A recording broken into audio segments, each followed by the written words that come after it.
Let's gaze indaba zo1KZNTV wefundela wasamukeliso kaNgqulunga ngekubingelele mbukeli nazike ihamba phambili osukwini namhlanje. Mkhize uthi akulona icala ukwehlukana kwembono. Umsholozi ukhale ngaphansi enkantolo. Lowo ogaqela isikhundla sokuba umengameli we-ANC uDokotela Zweli Mkhize uthi akulona icala ukuhlukana ngembono uma nje kuzohlala izikomfa zokukhetha ke ubuholo obusha.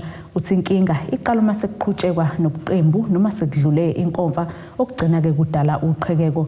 Umkhize usho lokhu kwingxoxo ekhethekile nethimba njengoba ke igama lakhe lokhu liputshuke njalo kwaZulu-Natal ngokuthi ke bamfuna bengumengameli walenhlangano kwinkomfa ke ezohlala ngoZibandlela. Thabazela siyabingelela endabeni zethu zo1KZNTV kusele. Yebo siyabingelela.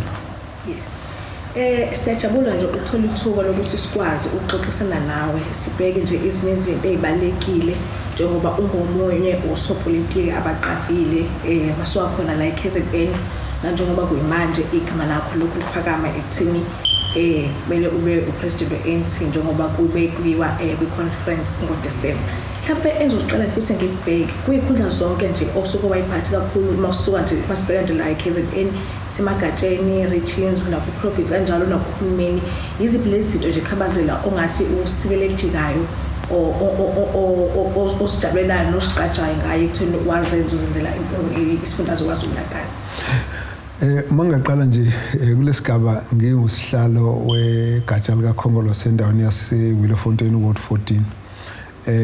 Indawo yasemakhaya kwakwamaplaza kwasekufika abantu bengena kwangekho umuzi wawuvumelekile ukuthi wakhe ngesitini kwakudaka nje lodwa. Saqala lapho ukuthi silungise indaba yomhlaba ukuthi abantu bakwazi ukuzakhela bakwazi ukuthi bakhe izindlu ezifanelekile. Sasesivumelana nabantu abaningi ukuthi indawo le ukuze ikwazi ukukhula kufanele abantu abakhulayo khona babuye bakhe khona futhi noma ngabe banemisebenzi ephezulu kangakanani ababuye bazokwakha khona sokwazi ukuyithuthukisa indawo. So safaka imigwaqo yetiyela safaka ikole kwakunesikole esisodwa sagcina ke ikole sezu4 esasezakhiwa khona.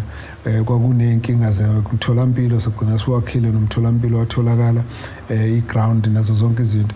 Ngamanye amazwi ukusebenza ngaleso sikhathi ngisebenza nomphakathi sakwazi ukuthi sisebenzise isigaba sokuhola kukhongolose kuba silandele inhlelo zentuthuko eziningi zale zinto zenzeka kungakangeni nohulumeni wentando yeningi ngoba masibuya ngo91 ngabuyela endaweni yase-Willofontein. So kuleso sigaba sokuqala nje ngasho ukuthi sabambisana kakhulu nomphakathi nawo wasukuma futhi wazilwela walolu intuthuko. Ngicabanga ukuthi kuningi kakhulu umuntu akufunda kuloko. Ake ngibuyele kancane nje ekutheni ngisebenze kakhulu la ngiwungqongqoshe wezempilo. Ya umsebenzi omkhulu ke lapho kwakuyikhalo zabantu ababekhala ngemitholampilo. Lapho ngingakubeka ngokuthi enye izinto eyangenza ngizigqaje kakhulu kwaba ukuthi noma ngabe umuntu umholi wenkatha noma ngabe umholi ka-ANC noma ngabe umphakathi wenkatha sasingakubheki lokho. Sasingena afakwe amakliniki siwafake emakhosini sifake emalokishini futhi senze isiqiniseko sokuthi la makliniki esiwakhayo noma ungafika namhlanje emva kwama20 eminyaka ungakubona ulakhiwe nini ngobuhle liyibo ngoba kufanele ubuhle bufane noma isemakhaya noma emadolobheni. Sahlanganisa ke lokho nokuthi kunendawo ezazingena ugesi kodwa manje ngoba siyawudinga ugesi kwake sikhipha imali eminyango wezempilo sithi ugesi awuxhunywe uma usuxhunywe bese sithi abantu ke abanikezwe ngoba sebefikile endaweni zakhona. Kwenye ikhasilele ngamanzi ukuthi isikhathi ngokubambisana nabezemgwaqo sikwenze kanjalo. So mningi kakhulu kwimitholampilo esayenza kodwa ezinye zezinto kunesibhedlela esikhulu esasakha lapha eThekwini kuthiwa inkosi Albert Luthuli.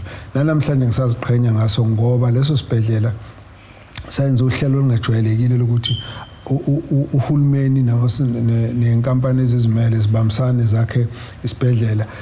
Uhulumeni bese beqhubeka basiphathe uhulumeni alokho banikeza imandlana kancane kuzokuphela iminyaka ewu15 bese kumasibakhipha leso sibhedlela leso. Namhlanje mawungabheka ama-private hospital akhona lesibhedlela sengcono kakhulu kunazo zonke izibhedlela zikahulumeni singcono kakhulu nezibhedlela eziningi ezi-private. Ngamanye amazwi sakwazi ukuthi kuvele ubuchule bokwakha izinto eziphethwe uhulumeni zibe seqopheleni elingaphezulu nalezi zinto ezi-private ngoba kujwayeleke ukuthi into zikahulumeni ziphansi kodwa ezi-private izona zimi kahle. So konke lokho kwayinto ke esasibona ibalekile. Kawazela sekusele iy'nsuku ezimbalwa ngaphambi kokuthi kube ne-conference yokukhetha ubuholi obusha be-ANC kuzwelonke nala kumagatsha kusanda kuphela lesi sigaba sokuthi ahlale imihlangano yokuphakamisa amagama abantu abazoba sobuholini lobo obuphezulu. La KZN imbiko esanda kubhujokwa kubonakala amagatsha amaningi noma bona lusahamba phambili ngokuphakanyiswa amagatsha. Mhlawumbe kuwena kusho ukuthini lokho? Kungilethela ukuzithoba okukhulu nokuhlonipha nokubonga ukuthi amagatsha kaKhongolose abe nokuphakamisa ukuthi kukhona umnikelo umuntu angawenza ekutheni sivuselele inhlangano yethu siyihole ngendlela efanele. Lokho ngiyohlala njalo ngiyokubuka njengento ekhombisa ukuhlonishwa nokwethenjwa okukhulu engafisa ukuthi sengathi kungakhula singabi nento engase ibaphazamise abantu kulelo themba abanalo. Kodwa futhi kunginikeza ukuthi bayafisa ukuthi bekhona abaholi abazobavuselela ithemba lokuthi lenhlangano ingabuyela esigabeni sokuhlonishwa nokuthandwa nokusebenza isebenza ngokugculisa okungenza ukuthi bonke abantu bazithole besesimweni esingcono ngendlela okwakuthenjiswe ngayo ukuthi uma silwela inkululeko siyokwazi ukukhulula abantu ebuphofwini, sibakhulule enhluphekweni, sibakhulule ekutheni babe nempilo engcono. So yilokho ke ngikubona kakhulukazi kumina kuyinto engeza ngizithobe kakhulu nokuthi ngibe nokubonga kakhulu emoyeni wami. Uyilungu le-ANC kwisikhundla esiphezulu. Ngabe uhappy ngesimo se-ANC leminyaka ewu-5 esidlule? Njengelunga elisebuholini bukaKhongolose kubalulekile ekuthini ukuthi sibuke imisebenzi eyenziwe, sibuke nalapho kukhona impumelelo, nalapho konakele khona, nalapho sibona ukuthi kufanele kuyoqiniswa khona. Into engithi mangiyibheka ngiyibone ngiyangibona ukuthi abantu abaningi basenako ukwethemba ukuthi imigomo nezinqumo zikaKhongolose zisenalo uhlelo lokuthi lungasilungisa isimo sempilo yabantu, inhlalo yabo ibe ngcono.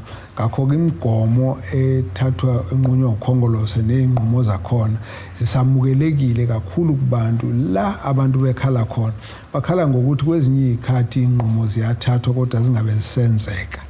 Yilapho-ke la ngingathi nami ngiyavuma ukuthi ngiyazibona ikhala zezinto bekufanele ngabe ziyenzeka ukuze-ke uzofuna ukuthi sikwazi ukuzilungisa. Khabazela kunento evame ukwenzeka kakhulukazi la ku-ANC makade kuzoba ney'nkonzo noma sey'dlulile.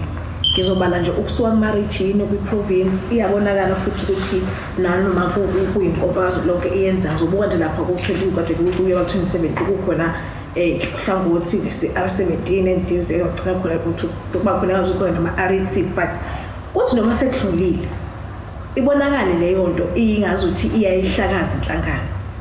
Ingalungiseka kanjani niyayibona and ukuyibona kweni manje ixoxa niyibona ukuthi ingalungiseka kanjani? Uyihlaba esikhonkosini uyabona umgomo kaKhongolose ukuhlanganisa bonke abantu baseNingizimu Afrika kakhulukazi abamnyama abazalwa ezweni lase-Afrika. Ngeke inhlangano enamaqembu ikwazi ukuhlanganisa abantu abangamalunga leyo nhlangano. Futhi ngeke leyo nhlangano eyinhlaka kwayona ngathi ngakwazi ukuhlanganisa abantu bezwe lonke ngoba nayo kwayona inhlaka. Ngakho-ke umgomo obalulekile usibuyisa ubunye uma ngabe sikhuluma ngenhlangano kaKhongolose sikwazi ukuthi namba abaholi nansi inhlangano ikhuluma igama elilodwa ithatha isinyathelo esisodwa. Ngakho-ke lento esiyibonayo yenzeka ubuqembu bungaphakathi bungaphezulu kwezinga esengingalibona kule minyaka ngikhona kuKhongolose, angikaze ngibone bungaka. So ikhona into engahambi kahle kulokho. Mina ngokwami ngikwemukela ukuthi kufanele ngabe kunjalo, kodwa ngicabanga ukuthi ukuphathwa kwayo emazingeni athile okwenza ingabambeki lento ingalungiseki ngoba ngeke ngakusebenza ngingaphansi kwesifunda besingenako ukuthi nalapho kulesifunda ubuhlakahlaka besazi ukuthi noma ngabe imbono iyahlukana kodwa imbono yabantu abahlukana behleze endlini eyodwa. Sebebaningi abaholi be-ANC abaneyikhundla kusangala kuhulumeni othola ukuthi bagcina behamba isinkantolo noma begcine besoleka ekudliweni kweyimali. uKhongolose inhlangano ubani?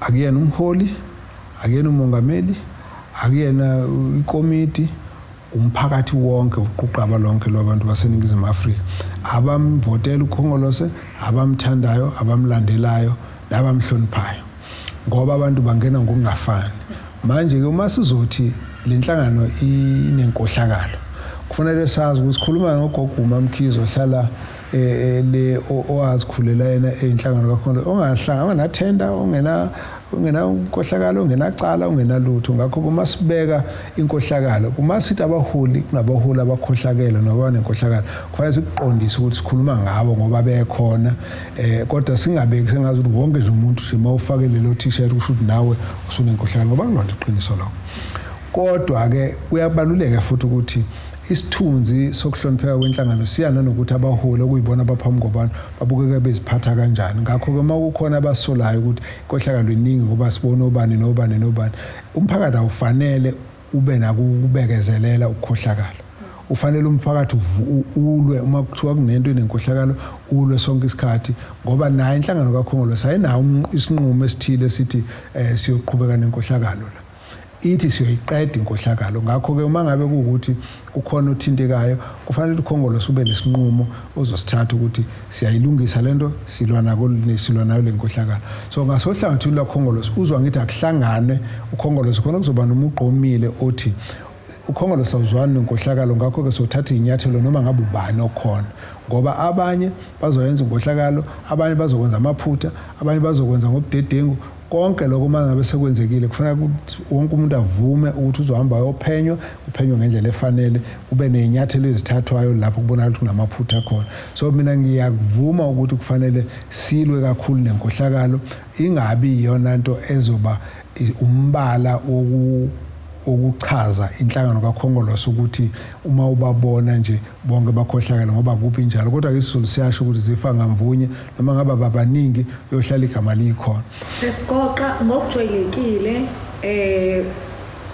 umuntu mangabe ebe umholi we-ANC uba umholi omengameli wezwe izwe lethuke libhekene nezinto eziningi ezahlukene ebonakala engazuthi futhi kwamanje kayinazo isixazululo mangabe kubuya kuDisemba khabazela kwenzeka uhamba phambili uba uyena umholi we-ANC inkinga lezi eyibhekene kakhulu inkinga yagesi seyisikhathi eside andiyabonakala iyaqhubeka iyenzeka namanje ulusha olungasebenzi uyoyibuka kanjani asiqale ngokuthi nje indaba yamandla kagesi ingxaki enkulu kakhulu efuna ukusukunyelwa ilungiswe ngezizathu zokuthi sesiyayazi impilo siphila kunogesi ngakho ukuphazamiseka amahora amabili noma amathathu kuyasihlukumeza kakhulu ngisho izingane ezincane mina ngahamba kwezinye indawo ingane zangimisa endlini zangibuza manje Mkhize how do we chat sizokhuluma kanjani nabangani bethu ngoba sokuyona impilo yanamhlanje ngamanye amazwi izinempilo nje iyodwa sithintekile ngalento nodayisayo nonjani uthole nalenkinga kodwa kwesibili uma sifuna isimo somnotho sikhule sokhula ngoba sakhelwe phezulu kwamandla kagesi ongaphazamiseki ngakho ke mina ngibona kubalulekile ukuthi singenelele kakhulu ekuthina abatholakala ochwepheshe abazokwazi ukuyiqondisa lento isheshe ilunge ngoba angiboni kahle ukuthi namhlanje yini esingakwazi ukuthi siyiphendule ukuthi isikhathi eside kangaka ayilungiseki ngani ngenkinga ngicabanga ukuthi ufuna kutholakala ochwepheshe uma lo khona ehluleka awashintshe ukutholakala omunye ozokwazi ukuqhubeka kwenzela ukuthi lesimo lesizoba isimo solungiseka ngoba kufanele futhi sivume into ethi amalahle sinawo noma siyathanda noma sithandi ngeke siwaqeda amalahle ukuthi ngathiwa awazi ukwazi ukuthi aphehle siphehle ngawo ugesi so kufanele sikwazi ukuthi ugesi awuphehla ngamalahle yebo sizidinga zonke lezi ezinye inhlelo zamandla elanga amandla omoya amandla amanzi zibalulekile kodwa ngendlela engangiyibone ngayo indaba kaEskom amandla agesi aphethwe amalahle iwona ngempela athwele wonke uma amandla kagesi bese kuthi ke ngekhathi ezithile kube khona ikhathi ezisindwa kakhulu ugesi njengako 6-7 ekseni nabo 5-6 ntambama abantu sebesemakhaya manje ke kubaluleke ukuthi lezi ezinye inhlaka zokulekelela ugesi zikhave ngalezo zikhathi kodwa manje uma ngabe sizokwenza lokho kufanele kubalekile ukuthi lo gesi omunye osuphehlayo asuphehle sesazi ukuthi sifuna ukuvula izimboni ezosebenzisa lo gesi, sifuna ukuvula imisebenzi ezosebenzisa lo gesi. Uma sifuna ukwenyusa izinga lokukhiqiza emnothweni kufanele usebenzele phezulu kwagesi. So sikubona kubalulekile ke lokho kakhulu. Thakazela, siyabonga nje ukusihlonipha usipho isikhathi sakho ey'nsukwini zakho ey'matasa.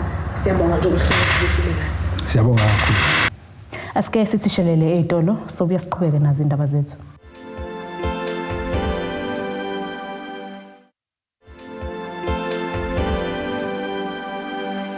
Asikwamukele mbukeli usabukeleke indaba ze1KZNTV nazi-ke ebesithi zona ehamba phambili. Mkhize uthi akulona icala ukwehlukana kwembono. Umsholozi ukhale ngaphansi enkantolo. Enkantolo ekudlulisela amacala ezenze eBloemfontein isichithile isicelo sokudedelwa ngoshele wokugula kwabeke umengameli kuleli uJacob Zuma. Lesinqumo kwesikhishwe ijaji uTati Makgoka walenkantolo. uMakgoka utheke isinqumo asisho ukuthi uZuma akaphindele ejele. Uthe lokhu ke kulele zandleni zokhomishana wamajele ukuthi kathathe lesi sinqumo. Nakhona ke uma enegunya lokwenza lokho sikhulumeke nomhlazi wezomthetho ukubheka ke isinqumo sikajaji Makgoka. Inkantolo yokudlulisa kwamacala kuleli iSupreme Court of Appeal ithe ukhishwa kowabe engumengameli wezwe kuleli uJacob Zuma ngoshwele wokugula kwakungekho emthethweni. Kepha yathi ukubuyela kwakhe ejele ayoqedela isigwebo sakhe kulele kukhomishana wezamajele uma naye enegunya lokuthatha isinqumo. uZuma wagwetshwa izinyanga eziyishumi-15 ebhadla ejele ngokushaya indiva umyalelo wenkantolo. Kanti ihhovisi lezamajele lisamukele isinqumo senkantolo lathi lisasifunda kabanzi. Umnyango Correctional Services singaqinisekisa ukuthi isinqumo samajaji ase-Supreme Court eBloemfontein sisitholile.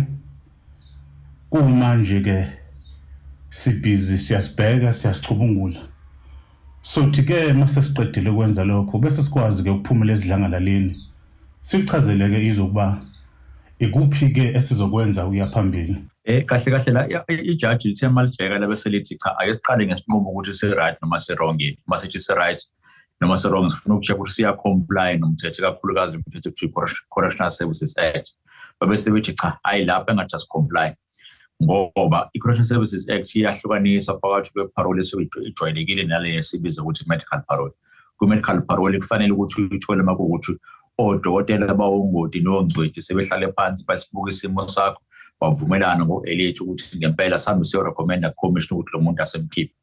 U-commissioner-ke yize noma kuwumuntu okhipha izwi lokugcina ukuthi umuntu akaphumi kodwa akakwenzi lokho ine-vacuum noma mhlawumbe ecabangela yena ukwenza ngoba nakho esuke ethwele ama-medical report kuyiwona amtshena ukuthi lo muntu obheka isimo sakhe uyakudeserve ngempela ukuthi akaphumi. So besithi inkantolo ngeke sakwazi ukukuphikisa lokho. Le medical parole board yakhiwa ngenhloso angeke ukwazi ukuthi uvele uyeqa. Kodwa inkantolo ebisidlulela-ke phambili abesisithi thina ngeke sisho ukuthi umnumzane uZuma iseqedile ngeprocess yakhe noma mhlawumbe ngesigwebo sakhe. Esobe sesikusho sothi phindela back lapha ejele ucommissioner bese uyena uthatha isinqumo ukuthi uyakudedela noma akakudedeli. Inkinga-ke leyo ngoba ucommissioner ukuze amdedele fanele athole ama-grounds ukuthi adedele ngokucheck isikhathi ukuthi isikhathi sesihlalele umuntu singakanani. So if kuwukuthi uformer president waphuma nge-medical parole isikhathi sakhe separole ejwayelekile singakaphumi kuzofanele aqala siphele leso sikhathi iqale then kuyima esephuma ngoba ucommissioner ngeke azakwazi ukwenza lutho engawulandelanga umthetho.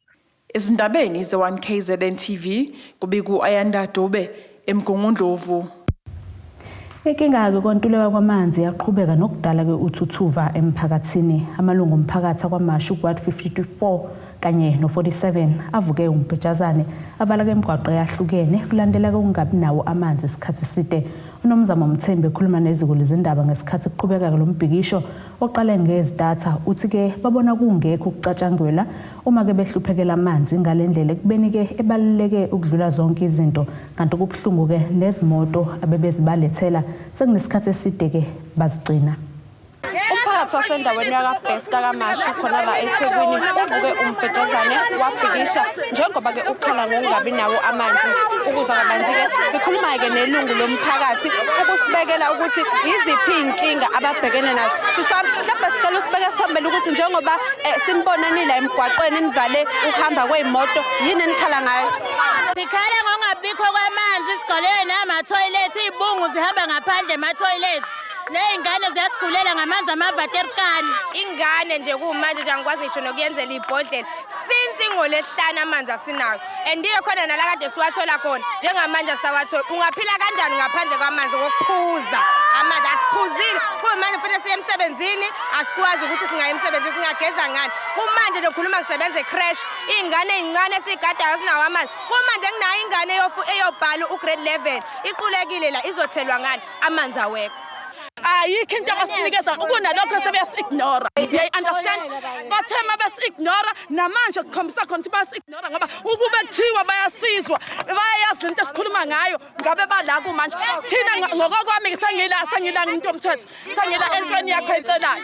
Thina besingajabula ukuthi sethi kusuka izinto la, ukhona sefikile la, wazositshela impendulo ukuthi ithini. Yebo! Phazamisekile ukuhamba kwazo iy'moto. Siyabona ukuthi iy'ngqwembe abayibhalile zisho khona ukuthi-ke bafuna wona amanzi. Siyazi-ke ukuthi-ke isifundazwe KwaZulu-Natal noma-ke i-South Africa ibhekene-ke nayo inkinga yokwentuleka kwamanzi, kanti-ke yona le ndawo noma-ke ezinye iy'ndawo ezakhele sona-ke isifundazwe KwaZulu-Natal kuqaleke khona inkinga yokuthi-ke ibe nzima ngemuva kokuhlasela kwey'khukhula, lapho-ke ingqalazinda yalimala kakhulu ngenxa yazo-ke iy'khukhula, kanti-ke lo mphakathi ungeminye-ke yebhekene nayo-ke inkinga yokwantuleka kamanzi. Lesiteleka asikho-ke khona kule ndawo kuphela, kepha-ke sithe siza khona la sabona ukuthi ukhona nomunye umgwaqo lapho kuvalwe khona, kanti-ke abakwaZidlodlo baphume ngobuningi ukuzoqapha-ke sona isimo ukuthi singaphumi esandleni. Likhuluma neziko ley'ndaba ikhansela livezeke ukuthi udaba lwamanzi lujulile kule ndawo kanti bazama ngakho konke ukulisebenza. Siyayikhuluma every day le ndaba but akukho okwenzakalayo. Siprovide ngama-water tank kuphela, hence we know ukuthi khona okungenziwa ukuze abantu bakwazi ukuthi bathole amanzi. It's just that nje I don't know whether it's because abantu abamnyama yini abahlala la okanye abangakhokhi ba-prioritize lezo y'ndawo zabantu abakhokhayo ama-rates namanzi. So therefore kusiney'nkinga ey'fana nalezi. Mhlawumbe ikona-ke lokho but we are hoping ukuthi i-outcome ye-meeting yanamhlanje izokwenza ukuthi wonke umuntu akwazi ukuphefumula. Ngemumva kwalo mbhikisho zikhona iy'moto ey'thutha amanzi ey'thelekile. Ey'ndabeni ze-1KZNTV kubika uNtombi khona Mvubu ngiseThekwini. Ziyaqhubeka-ke nomzabalazo wazo wokulwela amaphesenti ali-10 okunyuselwa amaholo ey'sebenzi zikahulumeni esebenza-ke kuphiko lwezokuvikela kubalwa kwamaphoyisa, ojele, ihhovisi lwezokuvikelwa komphakathi kanye namaphoyisa omgwaqo. Laba-ke bathi-ke angeke bawamukela amaphesenti 3 abekwe ngumqashi etafuleni. Lezisebenzi-ke zithi-ke lokuchatha ufana-ke nenhlamba kuzo. Ngesikhathi-ke sibhikisha namuhle eMgungundlovu KwaZulu-Natal isikhala nangokuthi-ke ukuguquguquka kwesimo sezomnotho senza kube nzima-ke kubona ukuphila ngoba-ke izinto ziyabiza. Zizizwa zinganakiwe izisebenzi zikahulumeni zophiko lezokuvikela njengoba zifakelwe uchatha wamaphesenti 3 ekubeni zona zifuna amaphesenti 10. Laba babhikishe ngokuthula ngaphandle kwamahhovisi omnyango wezokuphepha nokuvikela komphakathi KwaZulu-Natal eMgungundlovu. Siphatheka kabi kakhulu ngoba uhulumeni lesimsebenzelayo akasinakekeli siyabasebenzi. U-arrogant kakhulu. Kahle lento u3% asinikeze yona kuukusithuka. Ngoba for iminyaka emithathu asikakaze saba ne-increment. Uzokhumbula ukuthi ngo-2018 sasisayine i-3-year term agreement. La kwafika kwa-implement khona i-term yokuqala neyesibili. Kodwa uma sekumele ukuthi ku-implement leyesithathu ingalesikhathi lesi sesihamba siya enkantolo. Ngebhadi-ke safike sahlulwa-ke enkantolo. Kodwa-ke lokho akusho ukuthi-ke kusicindezelile thina siyabasebenzi. Yingoba sithi umzabalazo uhlala uqhubeka ngaso sonke isikhathi. Umlife Uthe bakhathazekile ngesengezo abafakelwe sona. Kuthe ngo-2021 agreement 1 of 2021 nakhona futhi ayibanga khona increment into esiyitholile nje kube u1000 rand lo ongangeni ku pension so ongekho kwi baseline. So inkinga ke ngalo 1000 rand ukuthi uma uhola u100,000 bese uthatha labo 1000 rand abawu 12 kuphuma 112,000.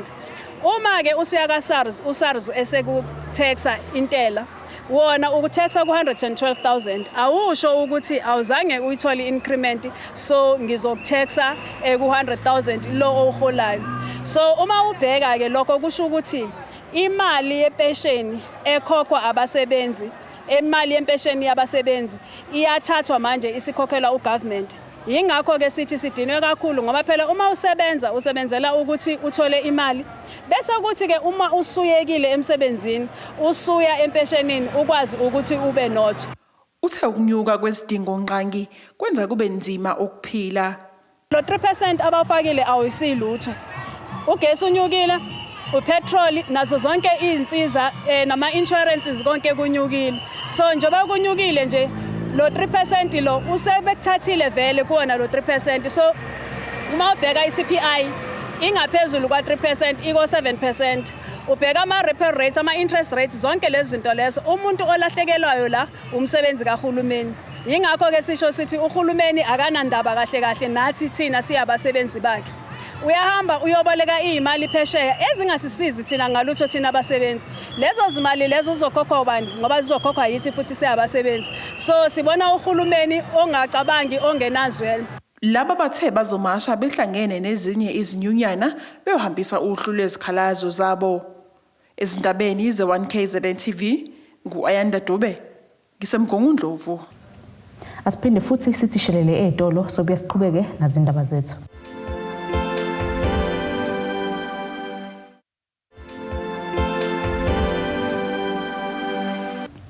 Asiphinde sikwamukele mbukeli usabukele zona indaba ze1KZNTV nazi ke besithi zona ehamba phambili. Mkhize uthi akulona icala ukwehlukana kwembono Umsholozi ukhale ngaphansi enkantolo. Ake sibheke ke engosini yezomnotho.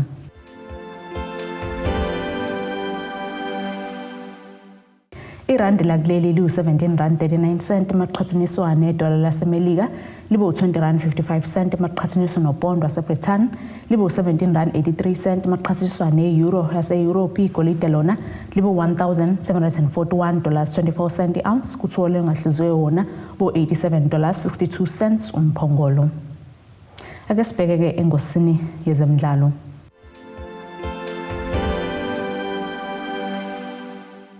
Umdlalo wobungane phakathi kweqembu lesizwe iBafana Bafana neAngola wangempela sonto bekungumdlalo ke wokugcina umqeqeshi waleli qembu lesizwe uHugo Bruce ngaphambi ke kokubhekana neLiberia ngondasa wonyaka uzayo wokuhlungela ke-Africa Cup of Nations ese-Ivory Coast ngo-2024. iBafana ke ifike kulomdlalo ihambela phezulu kwazise ke inqobile umdlalo wayo odlule neMozambique ifice ke iAngola ilinde ngezikhwepha njengoba ke kusheshe kwacaca ukuthi ke ihlangene nontanga njengoba ke maphakathi nesombe sokuqala umdlalo weAngola Emerson Salvador enqovele enethini kanti ke lokulinganisa leBafana kubeke ipenalty kazakhele lepasa emva kokudlaliswa kabi ke nguHawugelo Segotha. Nasike isimo sezulu esingalendeleka.